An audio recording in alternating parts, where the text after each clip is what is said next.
नमस्कार। जय श्री राधे, जय श्री कृष्ण।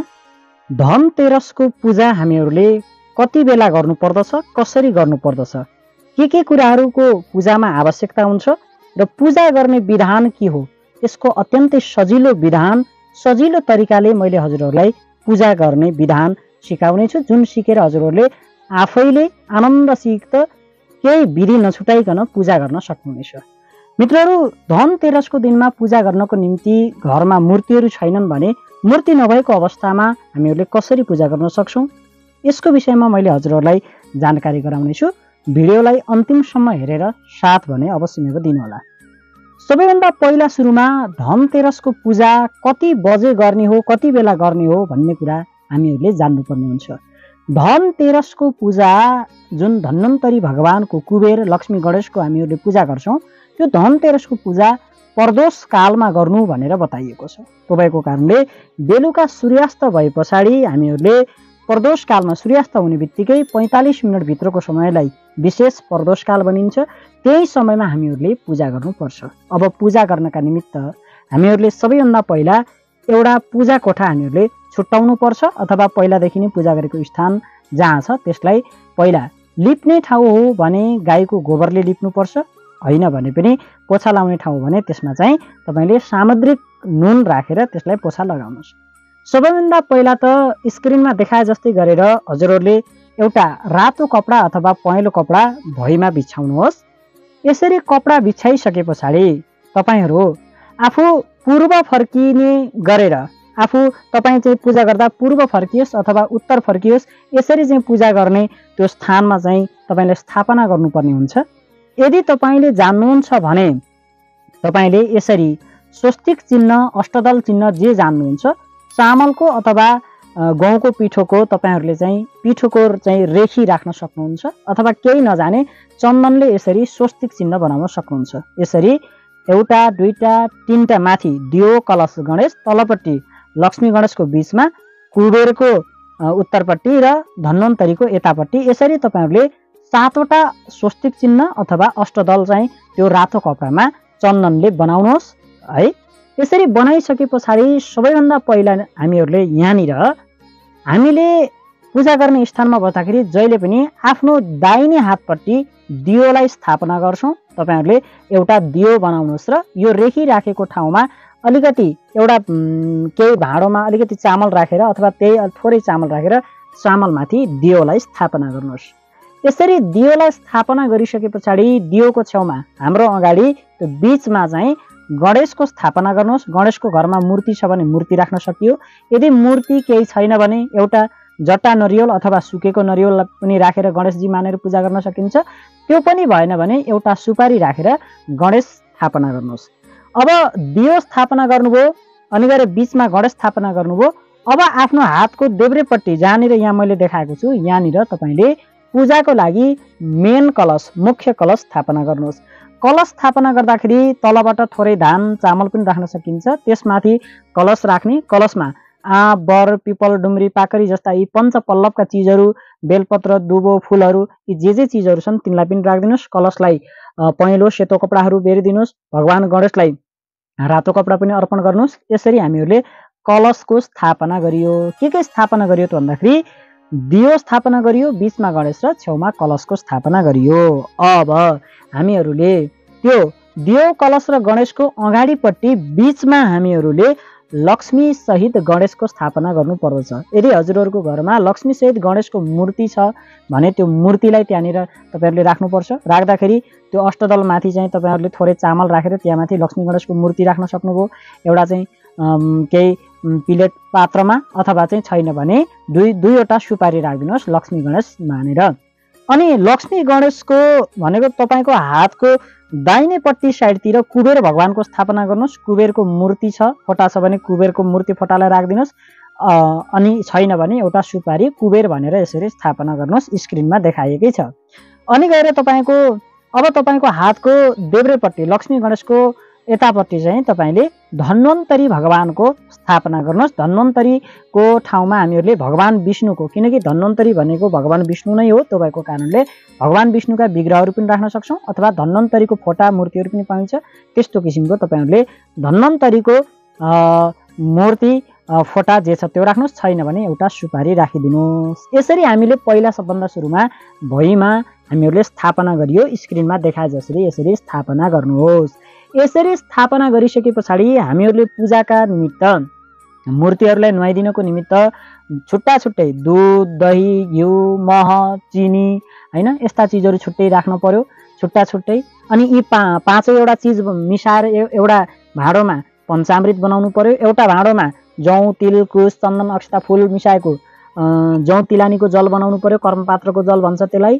त्यसपछि एउटा भाँडोमा अर्घ बनाउनु पर्यो हैन, अलिकति दही, दुबो, सरस्यौँ, सुपारीहरू राखिदिने, रातो चन्दन अक्षता फुलले पूजा गरेर अर्घ बनाउनु पर्यो। अनि गएर भगवानलाई चढाउनको निमित्त सुपारीहरू, जनैहरू हामीसँग चाहियो, विभिन्न किसिमका फुलहरू, दुबोहरू, बेलपत्रहरू चाहियो हैन। अनि गएर यी सबै कुराहरू तपाईँले सामग्रीहरू तयार पारिसके पछाडि सबैभन्दा सुरुमा तपाईँले के गर्नुहोस् त भन्दाखेरि तपाईँको घरमा अलिकति पहेँलो तोरी, जसलाई सर्स्यौँ भनिन्छ, त्यो सर्स्यौँ छ भने त्यहाँ त्यो पूजा गर्ने स्थानमा त्यो सर्स्यौँ छर्किदिनुहोस्। के भन्नुहोस् त भन्दाखेरि यदि हाम्रो आँखाले देख्न नसकेका अदृश्य रूपमा यदि कुनै नराम्रा चिजहरू, नराम्रो शक्तिहरू, भूतप्रेत त्यस्ता चिजहरू छन् भने सबै भागेर जाउन् भनेर चाहिँ त्यो सर्स्यौँ छर्किने। अनि आफ्नो मेरो शरीरमा पनि नकारात्मक शक्ति केही छ भने त्यो भागेर हटेर जाओस् भनेर त्यो अलिकति सर्स्यौँ यसरी लिएर दाहिने 3 चोटि यसरी शिरमा घुमाएर त्यसलाई पछाडिपट्टि फ्याँक्दिनुहोस्। सबभन्दा पहिला यो काम गर्नुहोस्, यसले त्यो स्थानलाई शुद्धि गर्छ। यति गरिसके पछाडि तपाईँले जानेर कुश जलहरू, जौँ तिलानी जल एउटा भाँडामा जल राख्नुहोस् तीर्थको, त्यसमा कुश, जौँ, तिल हैन सबै कुराहरू राख्नु भएको छ। त्यही जल चाहिँ वरिपरि छर्किदिनुहोस्। पूजा गरे आफूले नुहाए पनि हैन आफूमा छर्किनुहोस्, त्यो स्थानमा छर्किनुहोस् हैन। अपवित्र पवित्रो वा सर्वावस्थाङ्गतोपि वा यस स्मरेत पुण्डरीकाक्षम सभाभ्यन्तर शुचि। यसरी चाहिँ त्यो धनतेरसको जहाँ पूजा गर्दैछौँ त्यहाँ छर्किने, आफ्नो शरीरमा छर्किनुहोस्। छर्किसके पछाडि अब हजुरहरूले सबैभन्दा पहिला के गर्नुपर्ने हुन्छ त भन्दाखेरिमा तपाईँहरूले दियो बाल्नुपर्ने हुन्छ। दियो बाल्नुहोस्, दियो बाल्नुहोस्। कर्म साक्षिणे दीप नारायणाय नमः अथवा दीप नारायणाय नमः भन्नुहोस्। अरू मन्त्र आउँछ भने शुभम भवत कल्याणम आरोग्यम सुख सम्पदा आत्मज्योति प्रकाशाय दीप ज्योतिर्नमोस्तुते दीप नारायणाय नमः भनेर दियो बाल्दिनुहोस्। दियोमा चन्दन अक्षता फुलहरू चढाउनुहोस्, दियोको प्रार्थना गर्नुहोस्। हे दीप नारायण भगवान, जसरी हजुर को चाहिँ हजुरले सारा संसारलाई चाहिँ उज्यालो प्रदान गर्नुभएको छ, जसरी अँध्यारोमा चाहिँ दियो बाल्ने बित्तिकै जसरी प्रकाश हुन्छ त्यसै गरेर मेरो जीवनमा पनि प्रकाश होस्, मेरो शुभम भवत सबै शुभ होस्, राम्रो होस्, हे भगवान म हजुरको पूजा गर्दछु भनेर चन्दन अक्षता फुल फल भेटी दियोमा चढाइदिनुहोस्। दियोको पूजा सम्पन्न भयो। अनि अब हजुरहरूले दियोको पूजा गरिसके पछाडि, दियो बालिसके पछाडि सबभन्दा पहिला सङ्कल्प गर्नु। सङ्कल्प भनेको बाचा हो। सङ्कल्प भनेको एउटा चाहिँ प्रण हो, बाचा हो। त्यो सङ्कल्प गर्नका लागि दाहिने हातमा अलिकति चन्दन अक्षता फुलहरू राख्नुहोस्, जौतिल कुश पानी राख्नुहोस् र भन्नुहोस् आफू भएको हरियम तत्सत हरियम तत्सत हरियम तत्सत 3 चोटि भन्नुहोस्। ओम विष्णु ओम विष्णु ओम विष्णु यो 3 चोटि भन्नुहोस्। त्यसपछि सबै कुरा आफ्नो देश, कुन जिल्ला, अञ्चल हैन, अब विदेशमा हुनुहुन्छ भने त्यो सबै कुराहरू सम्झिनुहोस् र आफ्नो गोत्र सम्झिनुहोस्। त्यस फलानु गोत्र भए कि म भएको आफ्नो नाम ब्राह्मणले राखिदिएको चिनाको नाम भन्नुहोस्। अनि आज मैले हे भगवान जानी नजानी यो धन्वन्तरी जयन्ती धनतेरसको दिनमा दीप कलश गणेश, कुबेर लक्ष्मी सहित गणेश अनि गएर धन्वन्तरी भगवानको पूजा गर्दैछु। पूजा चाहिँ सम्पन्न होस् निर्विघ्नतापूर्वक, मैले जसरी जाने त्यसरी गर्दैछु, हे भगवान हजुर प्रसन्न हुनुहोस् भनेर त्यो जल लगेर त्यो गणेशको अगाडिपट्टि छोडिदिनुहोस्। यसरी यो सङ्कल्प भयो, बाचा भयो। यति गरिसकेपछि अब हजुरहरूले दियो पूजा भइसकेको छ, गणेशको पूजा गर्नुहोस्। गणेशको पूजा गर्दाखेरि अब त्यहाँनिर गणेशको मूर्ति हो भने मूर्तिलाई चाहिँ पञ्चामृत, दुध, दही, घिउ, चिनीले स्नान गराएर पनि हामी राख्न सक्छौँ। अब फोटाहरू हो भने त्यहाँनिर थोरै पञ्चामृत चढाइदिनुहोस्, चन्दन अक्षता फुलहरू चढाउनुहोस्। गणेशलाई लड्डुहरू छन् भने लड्डु चढाइदिनुहोस्, दुबोहरू चढाउनुहोस्। अनि गएर गणेशको पूजा गर्दा ओम गणेशाय नमः भन्नुहोस्। त्यसपछि राता फुल दुबोहरू चढाएर गणेशको प्रार्थना गर्नुहोस्। वक्रतुण्ड महाकाय सूर्यकोटि समप्रभ निर्विघ्नं कुरु मे देव सर्वकार्येषु सर्वदा। हे गणेशजी, मैले आज जानी नजानी यो पूजा गर्दैछु। हजुर त को हुनुहुन्छ त भन्दा प्रथम पूज्य हुनुहुन्छ। हजुरको मैले पूजा गरेँ, निर्विघ्नतापूर्वक हाम्रो पूजा सम्पन्न होस्, मेरो पूजा सम्पन्न होस्। हे प्रभु मबाट प्रसन्न हुनुहोस् भनेर गणेशको प्रार्थना गर्नुहोस्। यसरी गणेशको पूजा गरिसकेपछि अब तपाईँले कलशको पूजा गर्नुहोस्। कलशमा 33 कोटी देवी देवताको वास भएको हुन्छ। नवग्रह होइन, पितृदेवता, इष्टदेवता, कुलदेवता, ग्राम देवता, जति पनि देवी देवता तपाईँले सम्झनु पर्ने जान्नु भएको छ सबैलाई सम्झेर त्यो कलशको मुखमा पूजा गर्नुहोस् होइन। कलशको मुखमा पूजा गरिसकेपछि एउटा भाँडोमा अथवा एउटा दुनामा चाहिँ अलिकति चामल राखेर त्यसमाथि एउटा जनै सुपारी राखेर पूर्ण पात्रको रूपमा चाहिँ कलशको त्यो मुखमा चाहिँ राखिदिनुहोस्। यो गरेपछि बल्ल त्यो पूर्ण पात्र पुरा हुन्छ। त्यसपछि कलशमा सम्पूर्ण देवी देवता पितृ सबैलाई सम्झेर हे सम्पूर्ण 33 कोटी देवी देवता, आज मैले धनतेरसको पूजा गर्दैछु, धन्वन्तरी भगवानको, कुबेरको, लक्ष्मी गणेशको पूजा गर्दैछु, सारा देवी देवता यही कलशमा आएर मलाई आशीर्वाद प्रदान गर्नुहोला भनेर त्यो कलशमा पूजा गर्नुहोस्। यसरी तपाईँले दियोको पूजा गर्नुभयो, बिचमा गणेशको पूजा गर्नुभयो अनि कलशको पूजा गर्नुभयो। यसरी दियो, गणेश र कलशको पूजा गरिसके पछाडि तपाईँसँग शङ्ख छ, घण्ट छ भने शङ्ख घण्टमा पनि पूजा गर्नुहोस्। अक्षता चढाउने होइन, चन्दन लगाइदिनुहोस्। त्यसपछि यसो घन्टी बजाउनुहोस्, शङ्ख बजाउनुहोस् होइन। देव कलश गणेश पूजा गरिसकेपछि एकचोटि धूपदीप नैवेद्य पनि गर्न सकिन्छ। अगरबत्तीहरू बत्तीहरू हामीहरू बाल्न पनि सक्छौँ। अब हामीहरू मुख्य पूजा मेन पूजामा आएका छौँ। अब यहाँनिर हामीहरूले सबैभन्दा पहिला आज धन्वन्तरी जयन्ती धनतेरस भनेको यो विशेष गरेर धन्वन्तरी भगवानको विशेष पूजा, लक्ष्मी गणेशको विशेष पूजा भएको कारणले अब हामीहरूले कर्मबद्ध रूपमा पूजा गर्नु पर्दछ। यहाँनिर अब यदि भगवानका त्यहाँनिर मूर्तिहरू छन् भने सबै मूर्तिलाई एकै ठाउँ राख्नुहोस् र सबभन्दा पहिला सबै मूर्तिहरूलाई आह्वान गर्नुहोस्। मूर्ति छन् भने होइन, मूर्तिहरूलाई आह्वान गर्नुहोस्। हे कुबेर, हे धन्वन्तरी देवता, आयुर्वेदका चाहिँ देवता, हे लक्ष्मी गणेश, तपाईँहरूलाई म आह्वान गर्दछु, ध्यान गर्दछु भनेर एउटा फुल चढाइदिनुहोस्। त्यसपछि आसन भनेर कुशका टुक्राहरू चढाइदिनुहोस् अनि पहिला तीर्थको जलले स्नान गराउनुहोस्। ती मूर्तिहरूलाई एउटा भाँडोमा राखेर तीर्थको जलले स्नान गराउनुहोस्। त्यसपछि गएर चाहिँ दुधले स्नान गराउनुहोस्। त्यसपछि गएर दहीले, त्यसपछि गएर घिउले, त्यसपछि गएर महले, त्यसपछि गएर सक्खर भनेको चिनीले, सक्खरले चाहिँ गुणले स्नान गराउनुहोस्। स्नान गराइसकेपछि पुनः शुद्ध जल गङ्गाजलले स्नान गराउनुहोस्। त्यसपछि हातमा अलिकति चन्दन राखेर चन्दनमा अलिकति जल राखेर चन्दनको जलले स्नान गराउनुहोस्। त्यसपछि पुनः शुद्ध जलले स्नान गराउनुहोस् होइन। पुनः शुद्ध जलले स्नान गराइसकेपछि अब भगवानलाई सुगन्धित जल भनेर एउटा कपुर यहाँ मिचेर त्यो जल राखेर त्यो जलले स्नान गराउनुहोस्।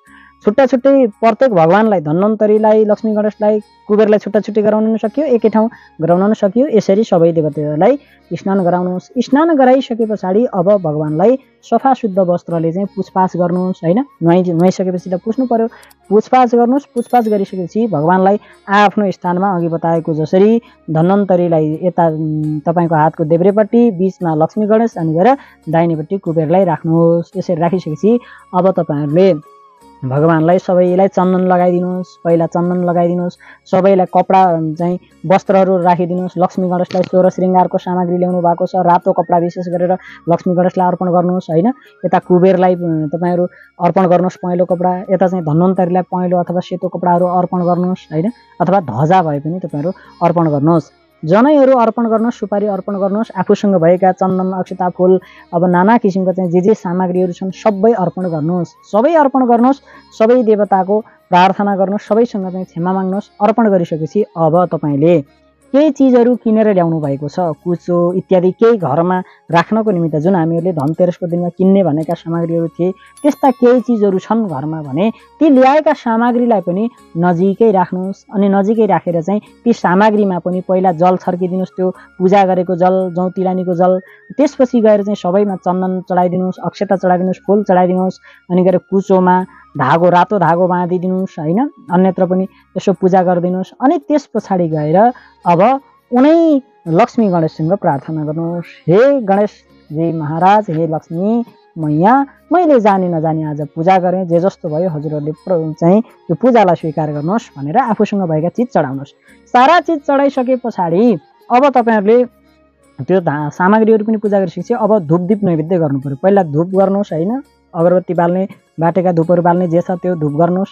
धुप गरिसकेपछि घिउमा भिजाएका बत्तीहरूले चाहिँ दीप गर्नुहोस्। त्यसपछि आफूसँग बनाएका नैवेद्यहरू चाहिँ अर्पण गर्नुहोस्। तुलसी पत्र, दुबो राखेर अर्पण गर्नुहोस् होइन। अर्पण गर्नुभयो।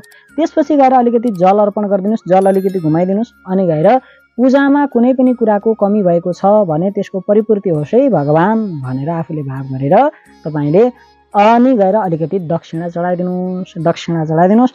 दक्षिणा चढाइसके पछाडि अब सबै भगवानलाई पुनः थोरै थोरै जल, कुनै कुराको कमी भएको भए यहीँ जलद्वारा पूर्ति होस् भनेर जल चढाइदिनुहोस्। त्यस पश्चात भगवानको त्यहाँनिर सबै भगवानको भव्य रूपमा आरती गर्नुहोस्। ओम सबै भगवानको एउटै आरती हुन्छ। ओम जय जगदीश यो जसको पनि हुन्छ, शिवको पनि भयो, विष्णुको पनि भयो, गणेश सबैको यसैले हुन्छ, अथवा आफूलाई जे आउँछ त्यही पनि गर्न सकियो। जय जगदीश हरे प्रभु जय जगदीश हरे यसरी आरती गर्नुहोस्। अथवा कर्पूर गौरम करुणावतारम संसार सारम भुजगेन्द्रहारम सदा वसन्तं हृदयारविन्दे भवं भवानीं सहितं नमामिम्। यसरी आरती गर्नुहोस्। आरती गरिसकेपछि अनि तपाईले चाहिँ हातमा फुलहरू लिएर भगवानको पुष्पाञ्जली गाउनुहोस् हैन। भगवानको चाहिँ जे मन्त्रहरू आउँछ, या देवी सर्वभूतेषु लक्ष्मी रूपेण संस्थिता नमस्तस्यै नमस्तस्यै नमस्तस्यै नमो नमः। शान्ताकारं भुजगशयनं पद्मनाभं सुरेशं विश्वाधारं गगनसदृशं मेघवर्णं शुभांगं लक्ष्मीकान्तं कमलनयनं योगिवृद्ध्यानगम्यं वन्दे विष्णुं भवभयहरं सर्वलोकैकनाथं। हैन जे आउँछ, त्वमेव माता च पिता त्वमेव बन्धुश्च सखा त्वमेव विद्यं द्रविडं त्वमेव सर्वं मम देव देव त्वमेव सर्वं मम देव देव। हैन अरु मन्त्रहरू हुन्छन्। भगवानसित आत्मनिवेदनका मन्त्रहरू हुन्छन्। आत्मत्वं गिरिजामते सचरा प्राण शरीरं गृहं पूजाते विश्वभोगरचना निद्रा समाधिस्थिते संसार वदयो प्रदक्षिणवीरे स्तोत्राणि सर्वागिरो यद्यत् कर्म करोमि तदखिलं शम्भो तवाराधनं करचरणकृतं वा कायजं कर्मजं वा श्रवणनयनजं वा मानसं वा पराधं विहितमविहितं वा सर्वमेतत् क्षमस्व जय जय करुणादे श्री महादेव शम्भो। यो आत्मनिवेदन हो। मैले चाहिँ वचन यो जे बोलिरहेको छु, भगवानका मन्त्रहरू गाइरहेको छु, मन्त्र जपिरहेको छु, हिँडिरहेको छु, भगवानको प्रदक्षिणा गरिरहेको छु, काम गरिरहेको छु, भगवानको काम गरिरहेको छु भनेर गरिएको आत्मनिवेदन हो। यस्ता निवेदनहरू भगवानको अगाडि गर्ने। केही नजाने पनि हे भगवान दुई हात जोडेर यो फुल लिएर मैले नमस्कार गरेको छु हजुरलाई, जानी नजानी पूजा गरे मबाट प्रसन्न हुनुहोस् भनेर भगवानको त्यहाँ फुल चढाइदिने, जय जयकारहरू मनाउने। जय बेले धन्वन्तरी भगवानको जय, कुबेरजी महाराजको जय, लक्ष्मी गणेशको जय, कलशस्थ सम्पूर्ण देवताको जय, इष्ट देवताको कुल देवताको जयकार मनाउने। त्यसपछि पुष्पाञ्जलीपछि हातमा अघि आरती देखाइएको छ, हातमा अलिकति घिउ लाएर पहिला भगवानलाई त्यो आरती देखाइदिने। अनि आरती देखाइदिइसके पछाडि अब हातमा अलिकति जल लगाएर पानी लगाएर पहिला भगवानलाई देखाइदिने अनि आफूले लिने हैन। पापोहम पापकर्माहम पापत्म पाप सम्भव त्राहि मां पुण्डरीकाक्ष सर्व पापहरो हरि भनेर चाहिँ आरती आफूले लिने। यसरी लिइसके पछाडि अब हजुरहरूले हामीले आरती लियौँ, पुष्पाञ्जली गरियो। अब फेरि पुनः अलिकति त्यहाँ घुम्न मिल्छ त्यो पूजा गरेको स्थानमा भने। अब पूजा गरेको स्थानमा 3 पटक 7 पटक चाहिँ परिक्रमा गर्ने। त्यसपछि आएर चाहिँ अलिकति फुलहरू लिएर क्षमा प्रार्थना गर्ने सबै भगवानसित। हे भगवान जानी नजानी अब मैले आज पूजा गरेँ, धन्वन्तरी जयन्ती, आज स्वास्थ्यका देवता धन्वन्तरी भगवानको पूजा गर्ने, जसको आज पूजा गर्नाले चाहिँ स्वास्थ्य निरोग हुन्छ भनेर चाहिँ शास्त्रमा दिन्छ। हे भगवान जानी नजानी मैले गरेँ, हाम्रो घर परिवारमा कसैलाई पनि कहिल्यै पनि चाहिँ दुःख कष्ट क्लेश कष्ट नहोस्, सबैको चाहिँ हजुरप्रति चाहिँ मन जाओस्, भक्ति बढोस्, हजुरको पूजा गर्ने चाहिँ सत्प्रेरणा मिलोस्। हे भगवान म हजुरको पूजा गर्छु है, हजुरहरू यदि मेरो पूजाबाट कुनै पनि किसिमको गल्ती भएको छ भने चाहिँ हजुरहरू प्रसन्न हुनुहोस् है भनेर चाहिँ यसरी क्षमा प्रार्थना माग्ने। क्षमा प्रार्थना मागिसकेपछि भगवानको त्यहाँनिर साष्टाङ्ग दण्डवत प्रणाम गर्ने, ढोगिदिने। त्यसपछि हामीहरू आफ्नो काममा लाग्ने। यो त भयो धन्वन्तरी जयन्ती धनतेरसको पूजा विधि। यस दिनमा हामीहरूले यमदीपदान पनि गर्नुपर्दछ। धनतेरसको दिनबाट भाइटिका पूजा पूजासम्म 5 दिनसम्म नै यो यमदीपदान गर्नु भनिएको छ। यमदीपदान कसरी गर्ने, यमदीपदान गर्ने विधान के हो, अनि त्यो कस्तो हुनुपर्छ, यसको विषयमा भने मैले अर्को भिडियो ल्याउँछु। त्यो यमदीपदान गर्नै पर्छ। सके 5 दिन गर्ने, तिहार त्यो भाइटिकासम्मै गर्ने, नभए चाहिँ पहिलो दिन यो धनतेरसको दिन मात्रै भए पनि गर्नुपर्छ। यमदीपदान गर्नाले अकालमा अपमृत्यु हुँदैन भनेर शास्त्रमा बताइएको छ। स्कन्द पुराणमा भगवान विष्णुले शिवलाई भन्नुभएको छ, यमदीपदान जसले गर्छ उसको अकालमा मृत्यु हुँदैन भनेर बताएको कारणले मैले यमदीपदान गर्ने त्यसको म भिडियो सहित तपाईँलाई जानकारी गराउँछु। किनकि त्यो अलिकति यमदीपदान भनेर ट्याक्क दियो बालेर राख्ने कुरा होइन, त्यसमा एउटा विधान छ, त्यो पनि म विधानसहित बताउँछु। पक्कै पनि धन्वन्तरी जयन्तीको दिनमा यदि सामग्री किन्न सकिएन, यो धनतेरसमा किन्न नसकेका जनले यस दिन पनि पूजा गर्ने। ती सामग्रीहरू विभिन्न किसिमका श्रीयन्त्र इत्यादि जे छन् लक्ष्मी पूजाको दिनमा विशेष पूजा गरेर बल्ल हामीहरूले ठाउँमा राख्ने हो है। आजै पूजा गरेर फेरि ठाउँ ठाउँमा राख्ने चाहिँ होइन। अनि धेरैले भन्नुभएको छ लक्ष्मीलाई चढाएको सोह्र श्रृङ्गारको सामग्री आफूले प्रयोग गर्न हुन्छ कि हुँदैन भन्नुभएको छ। यस्तो छ, हाम्रो चाहिँ परम्परा कस्तो भन्दाखेरि भगवानलाई चढाएको सामग्री आफैले चढाएको आफैले प्रयोग नगर्ने भन्ने किसिमको परम्परा भएको कारणले नगर्ने भने हो। कसैलाई राम्रो मान्छेलाई दान गर्नु भने हो मैले होइन। तर यदि हजुरको इच्छा भयो भने त्यो लगाउन सकिन्छ। विशेष गरेर सिन्दुरहरू चाहिँ आफ्नो श्रीमानको हातबाट आफूले लगाउनु, यस दिन माता लक्ष्मीले चढाएको सिन्दुरले सौभाग्य बढाउँछ भनेर पनि बताइएको छ। यस्ता केही प्रश्नहरू पनि छन् भने तपाईँहरूले कमेन्ट बक्समा गएर कमेन्ट गर्न सक्नुहुन्छ। भन्दै यदि हजुरहरू हाम्रो च्यानलमा यो सत्मार्ग दर्शन च्यानल पहिलोपटक हेर्दै हुनुहुन्छ, च्यानलमा जोडिनु भएको छैन भने जोडिनु होला, सब्सक्राइब गर्नु होला, मन परेको खण्डमा भिडियोलाई धेरैभन्दा धेरै सेयर गर्नु होला। अब बताउँदै गर्दाखेरि भिडियोमा बताउँदै गर्दाखेरि अब वास्तविक जीवनमा जस्तो हुँदैन, यहाँ अलिक छिटो बताउनुपर्छ, धेरै कुराहरू छुट्छन् होइन। केही कुराहरू छुटेका छन् होला, छुटेका कुराहरूप्रति पनि म माफी चाहन्छु। हजुरहरूले मलाई सल्लाह सुझाव प्रतिक्रिया दिँदै रहनु होला भन्दै यतिन्जेलसम्म हाम्रो भिडियो हेरेर साथ दिनुभएकोमा तपाईँलाई हृदयन्त नमन तथा हृदयन्त धन्यवाद टक्राउँदै आजको बसाइबाट भने म बिदा हुन्छु। हस्त नमस्कार, जय श्री राधे, जय श्री कृष्ण।